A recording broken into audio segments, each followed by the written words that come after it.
Ok. ¿Qué pasa? Que está lleno mi,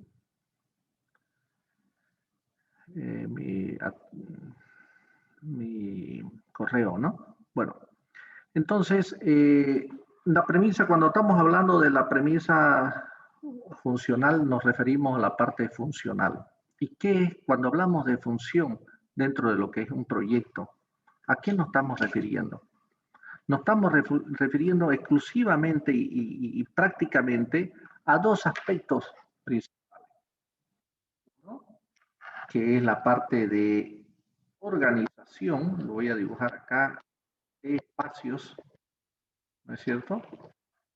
Organización, cómo se van a relacionar estos espacios, cómo se va a zonificar, por ejemplo, o cómo se van a relacionar diferentes tipos de áreas, porque hay diferentes tipos también de organización de áreas, ¿no es cierto? Como alguien decía, lineal, alguien decía de manera nuclear, lo podemos relacionar también de forma atomizada, dependiendo de las características del proyecto.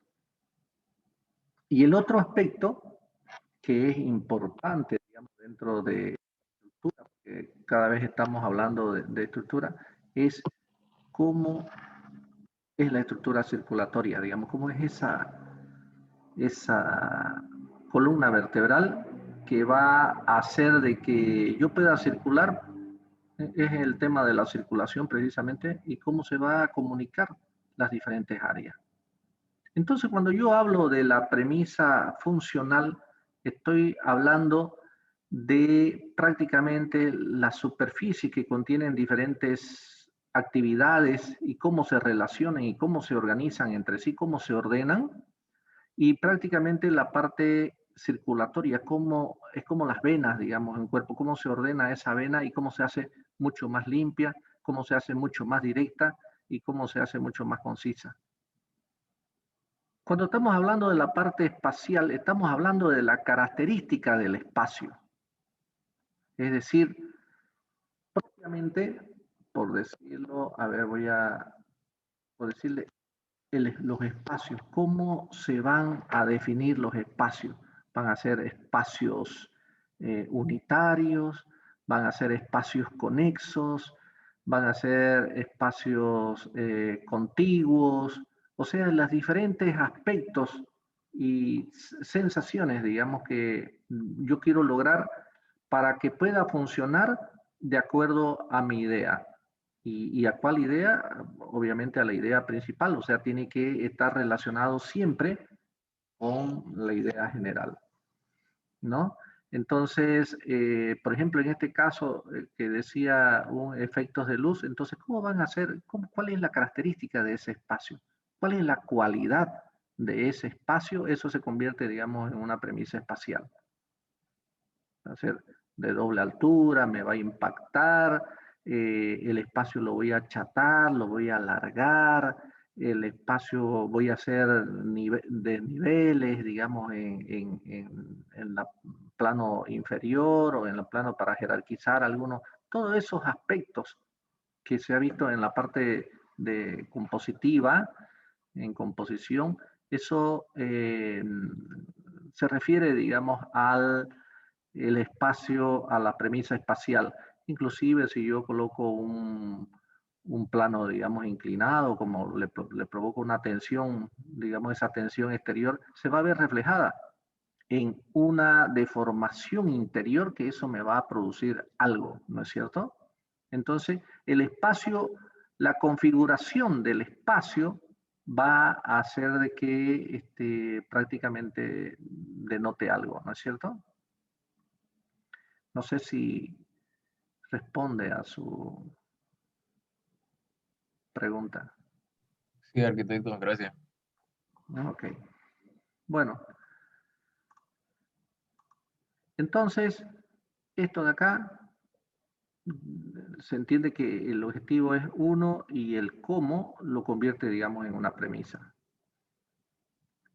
Bueno, entonces, ¿qué es entonces la filosofía del proyecto? La filosofía del proyecto es una idea generadora Inclusive muchos le llaman idea rectora. Entonces, ¿para qué necesitamos una idea? Obviamente para que nuestro proyecto tenga un significado. Porque ¿qué pasa si no tiene un significado? Y cuando estamos hablando de significado, estamos hablando de mensaje. ¿No es cierto? Para que tenga para que se pueda entender y tenga un criterio y tenga una justificación. Entonces, también se lo conoce a esta filosofía como el concepto, van a encontrar ustedes seguramente el concepto del proyecto, ¿no? O sea, las características, la cualidad, la calidad del proyecto, cómo se lo concibe.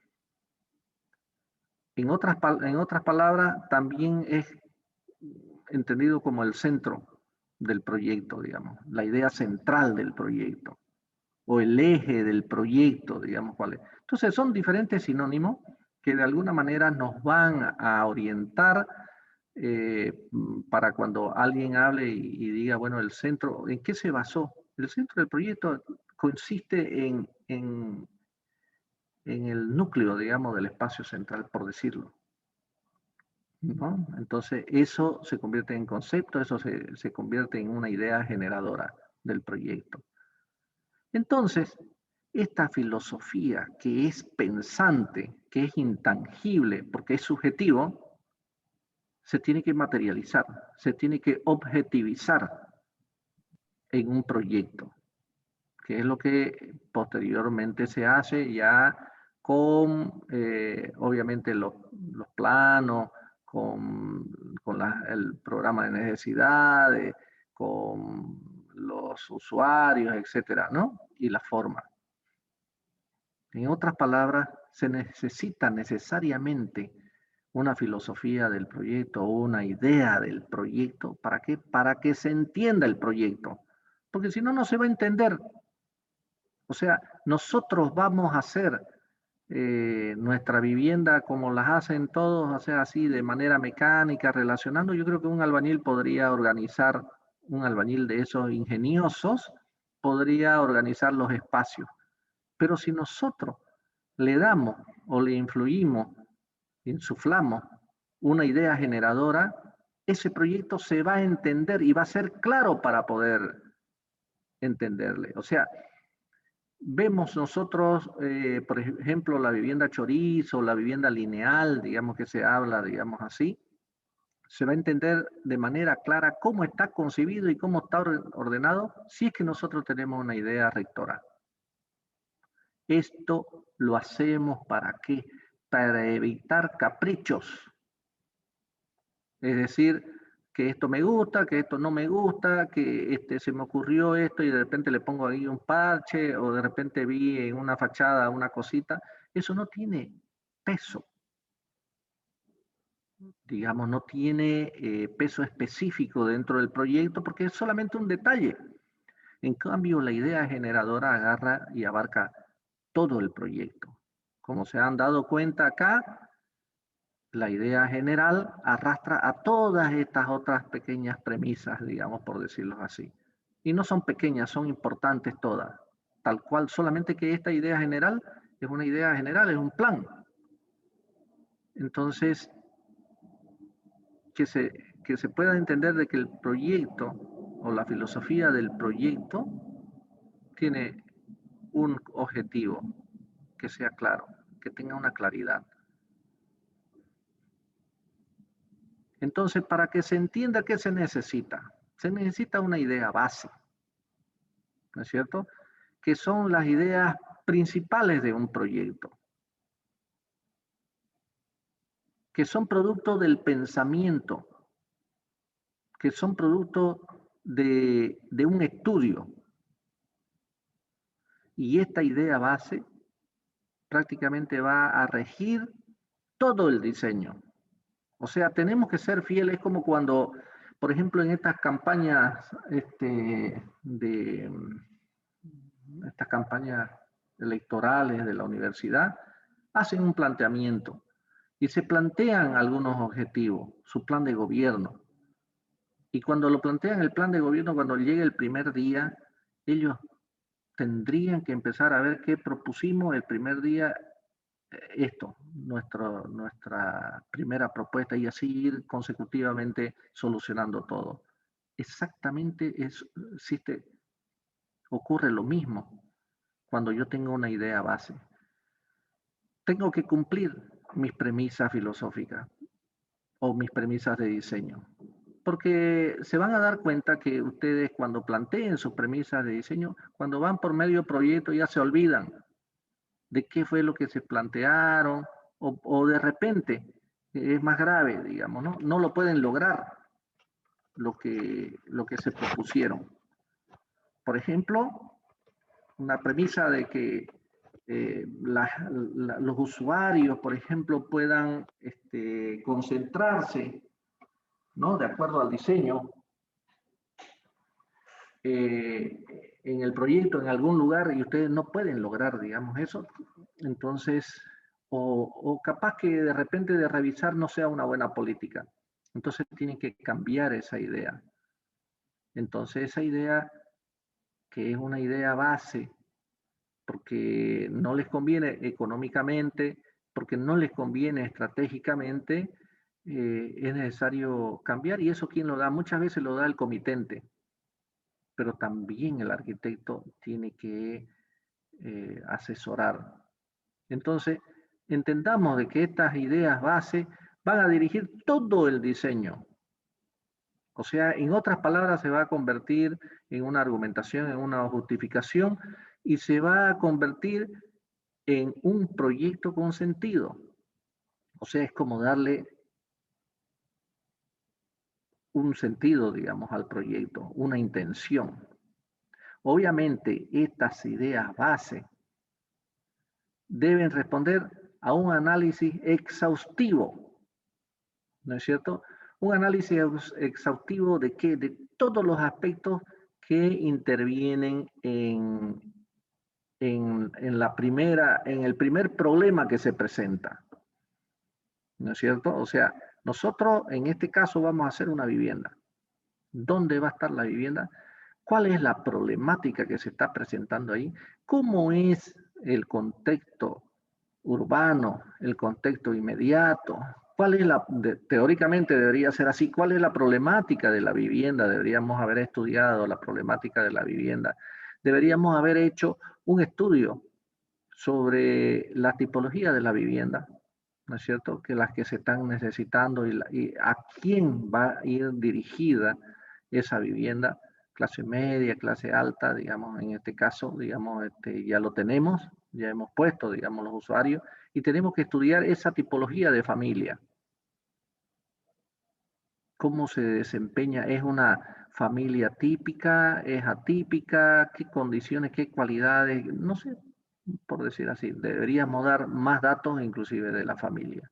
Pero por aspectos de tiempo lo hemos dejado de manera simple. Pero se tendría que, o sea, en la realidad se tiene que hacer un análisis del usuario, pero completo, porque eso va a ayudar, o sea, cuando ustedes le sacan más información al usuario, eso va a ayudar para que el proyecto se enriquezca y pueda salir una idea base en la cual ustedes se puedan centrar en el proyecto, ¿no?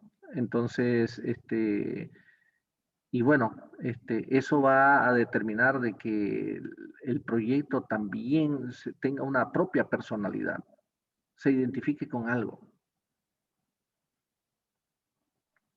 Entonces, ¿cómo surge la idea? La idea rectora. Puede ser a través de una actividad, puede ser a través de la parte funcional, ¿no es cierto? O sea, ¿cómo quiero yo que funcione? El entorno también me da elementos, por supuesto que me da elementos. Hemos visto proyectos en los cuales, por ejemplo, se han tomado en cuenta la escala del entorno. En algunos casos se ha tomado en cuenta algún elemento histórico o un hito que hay por ahí cerca, como para hacer rememoranza, digamos, de ese aspecto. En otros casos, digamos, si ustedes se van, no sé, a Tarija, a La Paz, capaz que la materialidad allá juega un papel importante. Aquí, por ejemplo, el tema de la galería, ese puede ser un aspecto importante. Sí que hacemos el análisis de la vivienda en Santa Cruz, cuál es lo que mejor funciona. Y vamos a comenzar a estudiar la vivienda tradicional cruceña y vamos a entender de que utilizaba galería. ¿Y por qué no la estamos utilizando ahora? ¿Por qué las casas antes eran frescas? Y podemos hacer una vivienda con galería, digamos, para que funcione, pero, o sea, es el concepto, no la forma.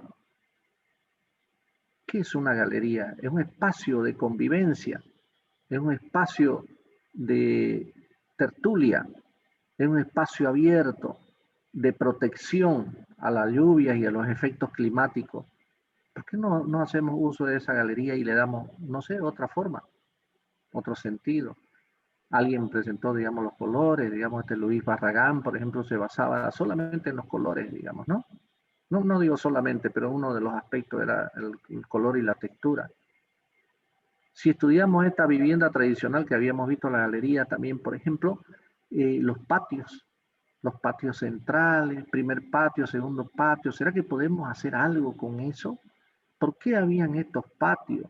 Preguntarnos y hacer el estudio y hacer el análisis y decir, ¿qué pasa si yo planteo una cosa o ya pasó o esto es un desperdicio? O qué pasa con el medio ambiente? Digamos, ahora los tratamientos tienen relación con esta vivienda tradicional.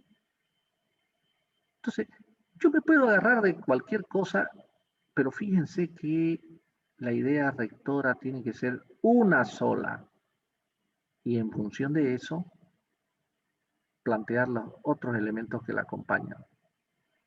En otras palabras, la idea rectora está relacionado con la parte formal, la parte conceptual y la parte tipológica. O sea, ¿en qué se basan las ideas en arquitectura? En estos tres aspectos. En lo formal, en lo conceptual. O sea, se apoyan, pueden partir de la forma, del concepto o de lo tipológico.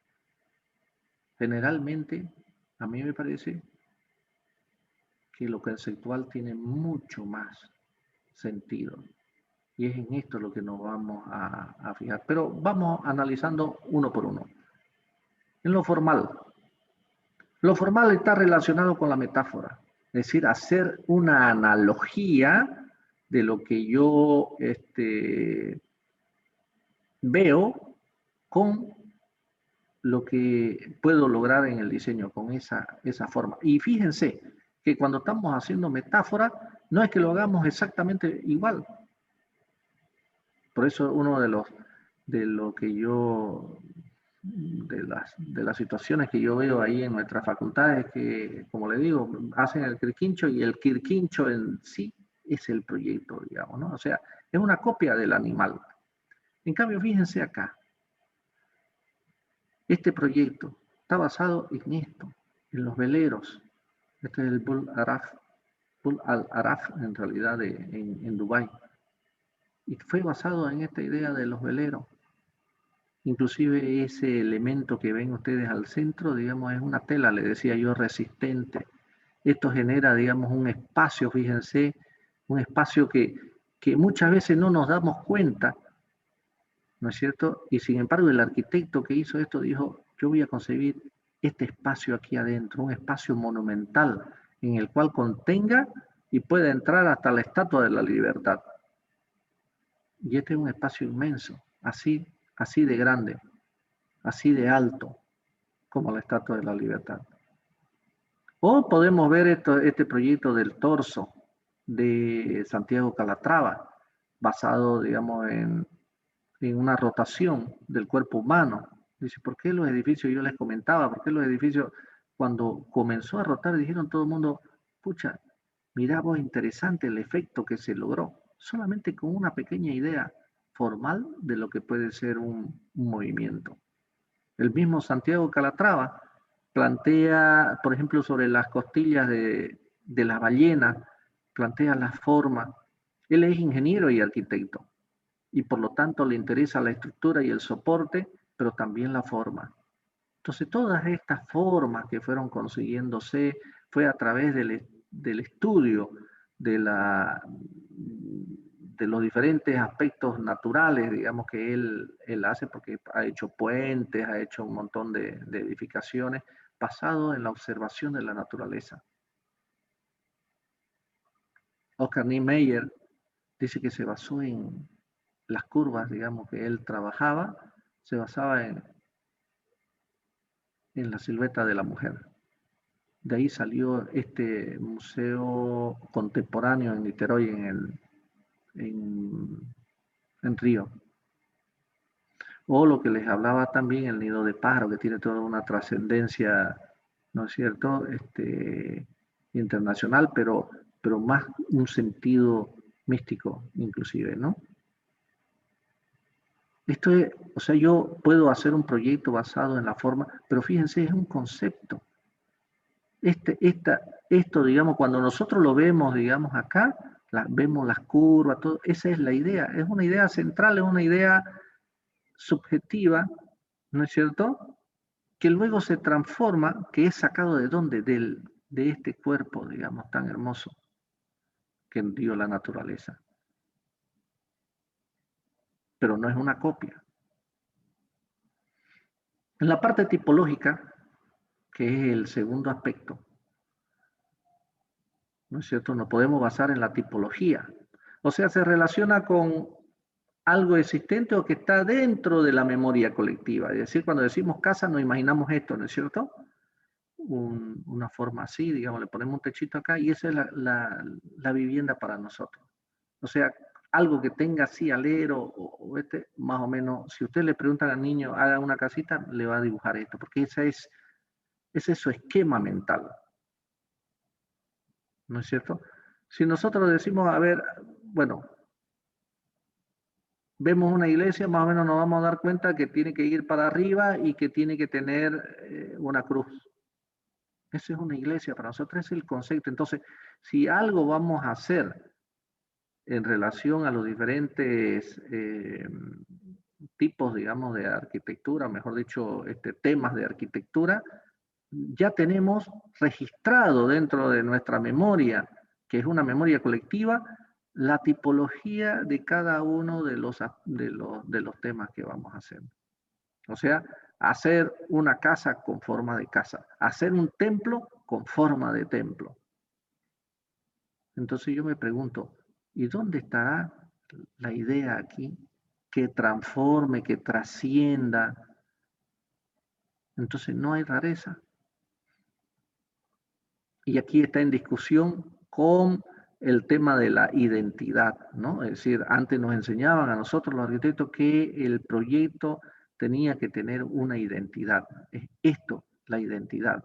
Hacer una casa con forma de casa, hacer un colegio con forma de colegio, que se entienda que es colegio, ¿no es cierto? Y obviamente sí tiene sentido, pero no ser tan drástico, digamos, ¿no? Ahora,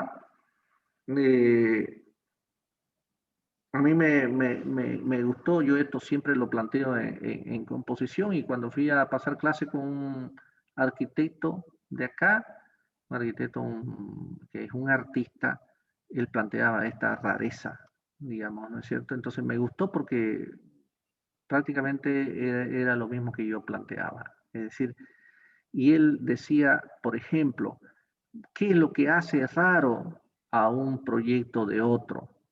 Cuando hace algo que no se parece a lo que estamos acostumbrados a hacer. Entonces él a sus alumnos les decía, a ver, hagan una corbata, no corbata, que no parezca una corbata, ¿no es cierto? Hagan un sombrero que no sea sombrero. Entonces eso va a ser raro.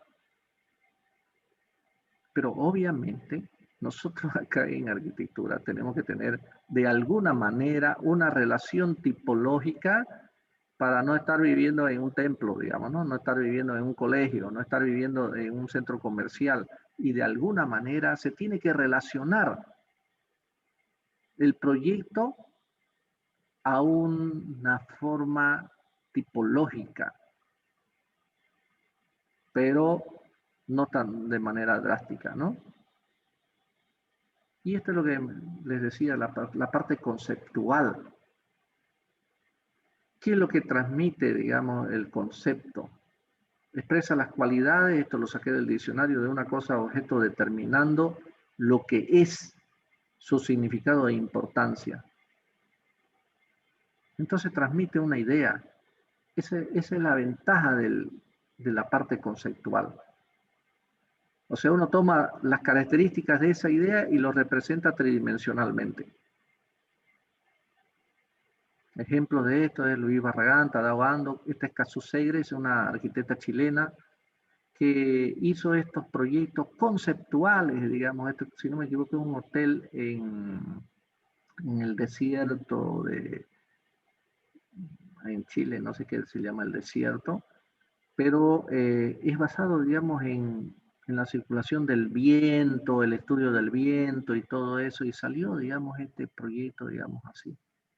Tadao Ando hace esta iglesia de la luz, fíjense cómo maneja el concepto de la luz, y lo traduce, no solamente lo traduce como luz, sino qué es lo que provoca esa luz. Provoca una sensación, ¿no es cierto?, de majestuosidad, de sensibilidad, de espiritualidad, porque la luz es natural. La luz tiene mucho significado dentro de lo que es la vida espiritual. Aquel ser que transmite luz es un ser divino. Entonces, fíjense el espacio simple, ¿no es cierto? Y además en penumbras, para que lo más importante sea la divinidad, la naturaleza, lo natural. Entonces es un concepto inclusive espacial y psicológico. Fíjense como todo influye, digamos. Inclusive creo que hasta la forma esa alargada, porque no es lo mismo tener esto en una forma cuadrangular que rectangular, ¿no es cierto? Entonces esto me da de alguna manera una perspectiva que denote esa idea general, y fíjense que engloba a todo. La materialidad, por ejemplo, la parte psicológica, la parte funcional, por ejemplo, de que esto, la circulación vaya directamente hacia esa luz. Entonces, de eso hablamos nosotros cuando decimos la parte conceptual. Bueno, aquí me saltó esto, no sé, porque, bueno, era a las 3 de la mañana, 2 de la mañana, así que. Entonces, por ejemplo, yo puedo plantear que tenga fuerza y solidez.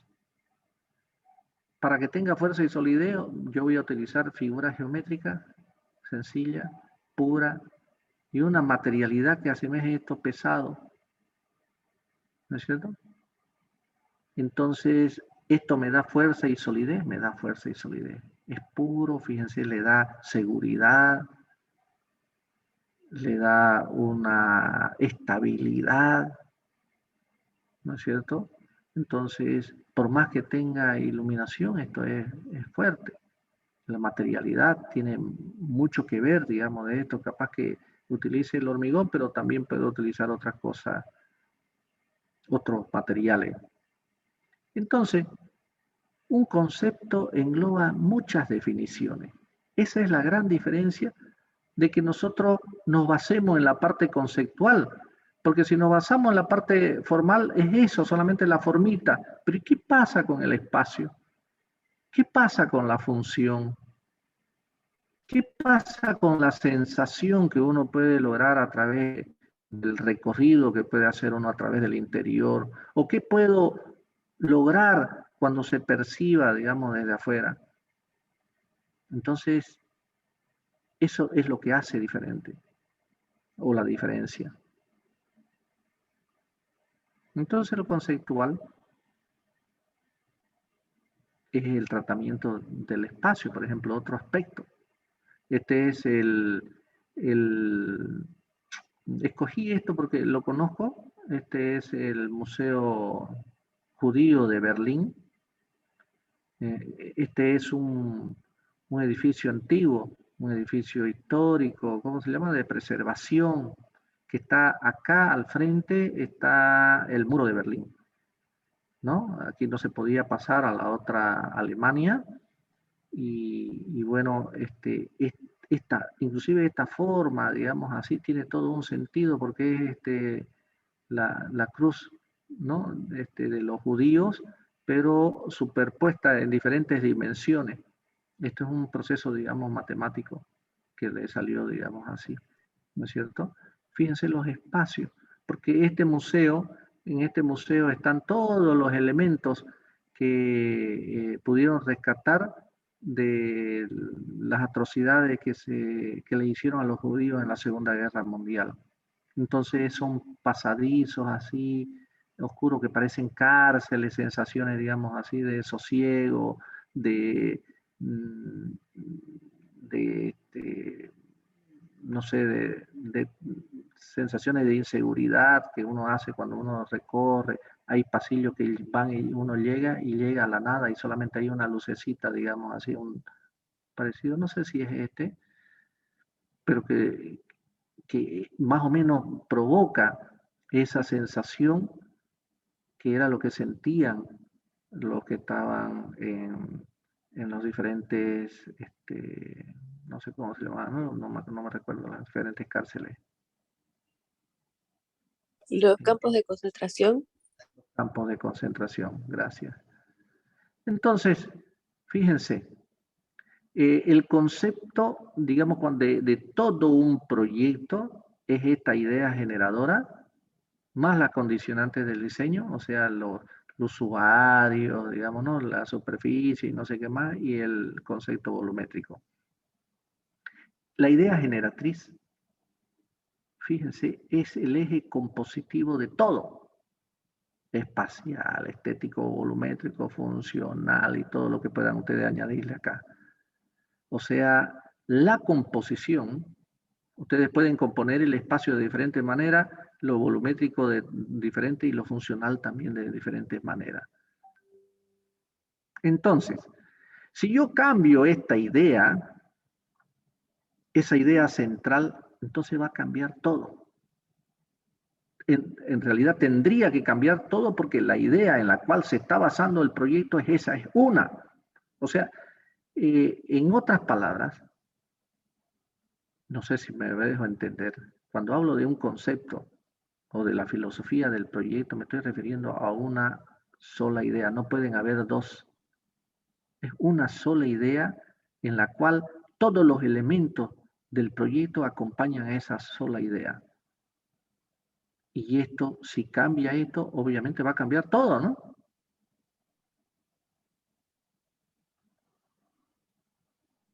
Y aquí les puesto algunos ejemplos de proyectos. Por ejemplo, este es un proyecto le plantearon a alguien un proyecto de kindergarten y dicen que me baso, digamos, en este juego, digamos, de Rubik, ¿no? El cubo Rubik. Y planteó un kinder, digamos así. No necesariamente es lo mismo, ni tampoco quizás los colores, pero también acá yo puedo hacer movimientos, digamos, y generar otras cosas, ¿no? Este es el Museo Judío. Este es un análisis de lo que era, aquí está la cruz, fíjense, la cruz fragmentada y lo que se quiere mostrar, por qué da esta forma, digamos así, prácticamente es porque si ustedes se dan cuenta, esto es caótico, ¿no? Digamos, no se ven, casi como que no se entiende. Y lo que quiso producir, este es Daniel Libeskind, el que hizo esta obra, y quiso provocar ese caos que existía durante la Segunda Guerra Mundial, en todo aspecto, lo político, lo social, lo económico y también lo humano, ¿no? Eh, representa todos esos vacíos que significó el tratamiento que se hizo a toda esa gente, ¿no? Y bueno, aquí para que puedan entender, este es el concepto, cómo se genera, digamos, el concepto, cómo se van trabajando los diferentes ambientes y cómo uno va determinando el orden, va determinando las ideas, cómo se puede armar, digamos, un espacio con otro.